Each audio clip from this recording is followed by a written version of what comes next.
Selamat siang para netizen dimanapun kita berada. Salam inspirasi bagi kita semua ya. Menarik juga ternyata begitu ya.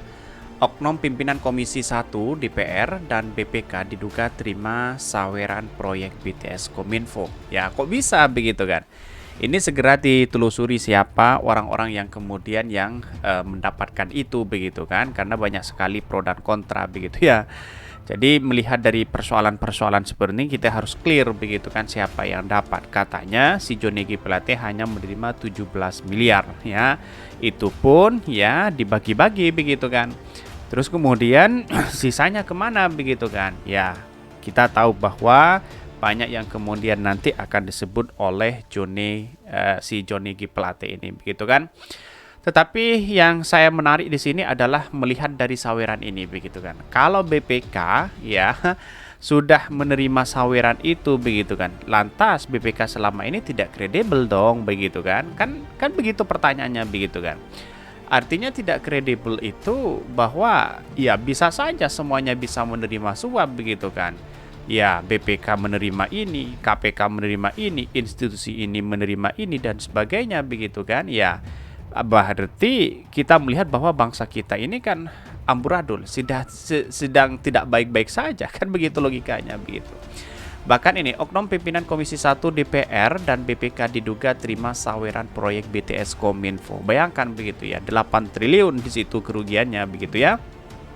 Ini dikutip dari tribunnews.com ya, dana proyek pembangunan tower BTS Sakti Kominfo diduga mengalir ke berbagai pihak ya. Satu di antara diduga mengalir ke oknum Dewan Perwakilan Rakyat ya, DPR hingga Badan Pemeriksaan Keuangan KPK, BPK ya. Kok bisa begitu bisa mengalir ke sana? Ada apa begitu kan? Kan begitu logika kita begitu. Jadi setidaknya ini ditelusuri ya, yang namanya korupsi itu adalah musuh kita bersama begitu kan ya. Siapapun itu orangnya begitu. Karena melihat dari realitas politik kita begitu kan yang ada di Indonesia begitu. Wah, ini kacau begitu. Semuanya kok menerima itu begitu kan? Jangan-jangan kata Pak Surya Paloh periksa semuanya, barangkali orang-orang yang terlibat di dalamnya itu masih sembunyi. Ini kita melihat yang terlibat dalam perkara ini dalam tindak pidana korupsi ini ternyata cukup banyak. Ada klaster Kominfo ya, ada klaster pengawas. Dalam hal ini adalah DPR maupun BPK.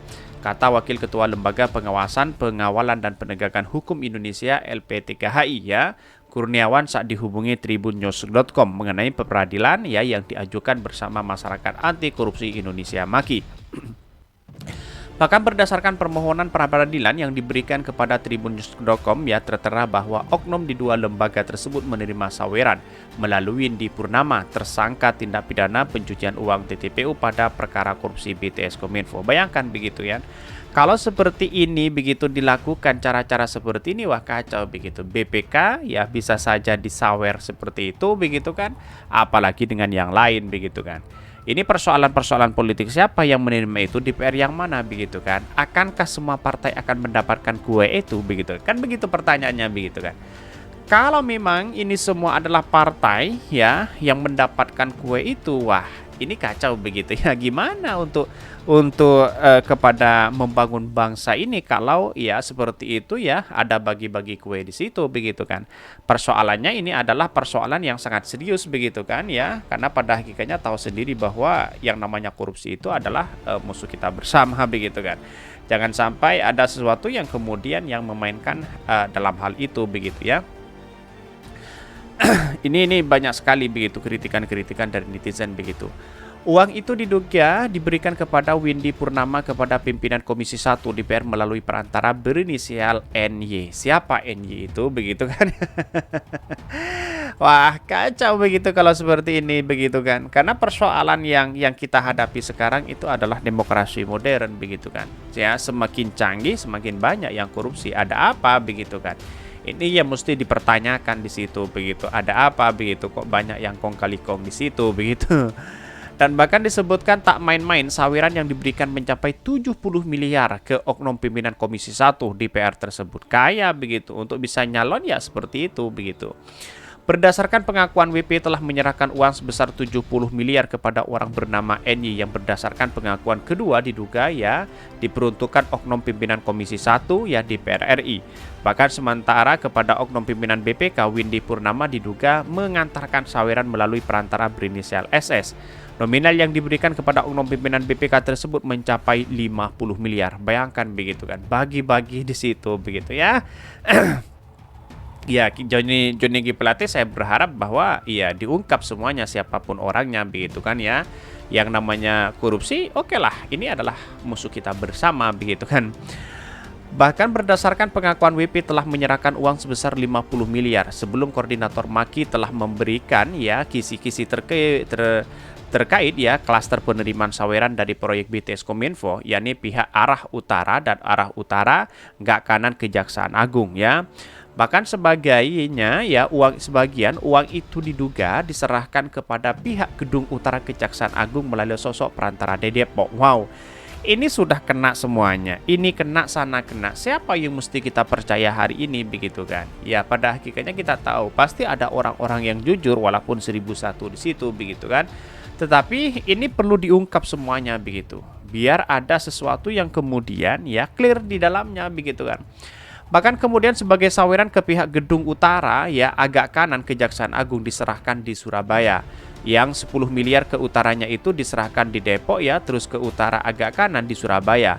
Siapa yang menjadi penghubung ya, kata koordinator Maki Boyamin Saiman saat dihubungi. Nah kok bisa ada seperti itu begitu kan? Ya pasti ada jaringan-jaringan yang kemudian oknum yang memainkan seperti itu begitu kan ya. Dia saya kira tidak sendirian, pasti ya puluhan nanti begitu yang ditemukan di situ begitu. Kasus ini saat ini sedang memasuki ya tahap persidangan. Mantan Kominfo Johnny G. Plate, mantan Direktur Utama Bakti Kominfo Anang Ahmad Latif dan tenaga ahli Hudef UI ya Yohan Suryanto sudah dimija hijaukan. Ketiganya didakwa dengan pasal 2 ayat ya 1 subsidiar pasal subsidiar ya pasal 3 contoh pasal 18 Undang-Undang ya tahun 1999 tentang pemberantasan tindak pidana korupsi telah diubah dengan Undang-Undang Nomor 20 tahun 2001 tentang perubahan atas Undang-Undang ya tahun Nomor 331 tahun 1999 ya. Bahkan kasus Anang Ahmad Latif ini diduga pasalnya 3 subsidiar pasal 4 ya dengan pencegahan dan pemberantasan tindak pidana pencucian uang. 3 terdakwa lainnya di komisi ya Komisaris PT Solitet Medisinergi Irwan Herawan, Direktur Utama PT Mora Telematika Indonesia Gelombang Manak Simanjuntak Ahmad ya dan Moli akan menjalani sidang perdana. Bahkan dalam perkara kasus ini tersisa 1 tersangka yang belum dilimpahkan ke meja hijau, yaitu Direktur Basis Utama Prima BOS alias Basis Investment Muhammad Yunus Rizki ya. Kemudian ada pula ya tersangka tindak pidana pencucian uang TTPU yang perkara ya pokok korupsi BTS yakni Windy Purnama. Ya kita periksa semuanya siapa orangnya di dalamnya itu begitu kan. Orang-orang yang bermain di situ, oknum-oknum yang bermain di situ begitu kan. Dia biar menjadi efek jerah kepada siapapun di situ begitu. Bayangkan begitu, uang rakyat dikorupsi begitu kan. Terus kemudian rakyat menjadi dampak di situ, rakyat menjadi sengsara di situ begitu. Lantas apa yang mesti kita percaya begitu kepada lembaga-lembaga yang kemudian tidak kredibel ini begitu kan. Sangat disayangkan memang hal-hal seperti ini begitu kan ya. Ya yang namanya politik dan kepentingan itu pasti terjadi kepada siapapun begitu kan. Karena pada hakikatnya kepentingan-kepentingan inilah yang bisa punya hasrat untuk mencuri uang rakyat. Kira-kira seperti itu begitu. Mungkin itu yang kami sampaikan ya. Tonton terus channel Khodari Podcast Rakyat ini kan ada berita-berita menarik dan viral setiap harinya. Salam para netizen, salam inspirasi bagi kita semua. Jangan lupa di subscribe channel YouTube Khodari Podcast Rakyat ini.